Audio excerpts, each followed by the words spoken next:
Hi everyone, and happy Monday. It's Ryan Rolfe with the Dsmsold team at Keller Williams Legacy Group with this week's Monday market update. So let's talk about what is happening in the real estate space. So if you've been watching the news at all, you've heard that the Federal Reserve did not raise in their benchmark rate. Now that doesn't directly tie to mortgage interest rates. However, it does have an effect on them.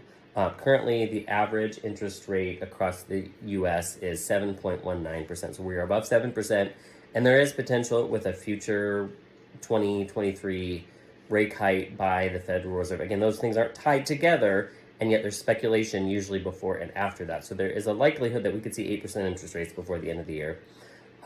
So if you're one of those people that are waiting to buy until rates go down, it might be a little bit. And also remember, as I've mentioned in previous weeks, what happens if rates go down? More buyers come into the market, and prices are likely potentially going to go up. So that's something to consider too. You can always change your rate in the future. I know that isn't super exciting, and yet you're better off to buy at today's prices and refinance at tomorrow's rates as rates go down in the future, as long as you can afford today's prices and today's rate versus waiting for prices or rates to come down.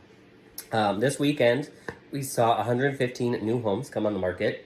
85 homes went into pending or under contract status, and 115 homes sold and closed. 3,073 total active inventory as of late yesterday when we pulled this data. So that is up a little bit from the previous week. We're continuing to add inventory, which is pretty common as rates go up and as the number of pending sales go down. With where rates have been, it has slowed down the 30-day sales pace, so we are seeing more homes on the market. Does also mean homes are sitting a little bit longer, which as a buyer gives you more opportunities to get into homes and potentially get rate buy downs or additional concessions potentially. So that's one thing that I think we will see come back is more rate buy downs. So people asking for a 2-1 buy down, which is 2% off the interest rate for the first year, 1% off the second year, with the hopes in that within those 2 years something's going to change and the homeowner could refinance to even a lower rate.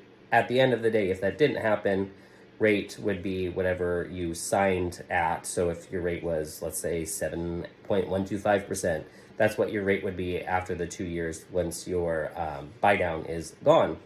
So that's something to consider if you're buying. There are still options out there. And of course, if you're selling, people always need to move. There's always a need for folks that are downsizing or upsizing because of family changes, people moving to the area, people getting married. So there will always be a need for homes on the market. And as rates go up, hopefully this will help make it easier for both buyers and sellers. Maybe not as lucrative for people that are selling. And yet, guess what? If you're selling in today's market, more than likely you're buying in today's market. So if you sell at a high price, you're probably buying at a higher price as well. So hopefully this is helpful information. If you've got questions about what all of this means, feel free to reach out. We would be happy to answer any questions you have.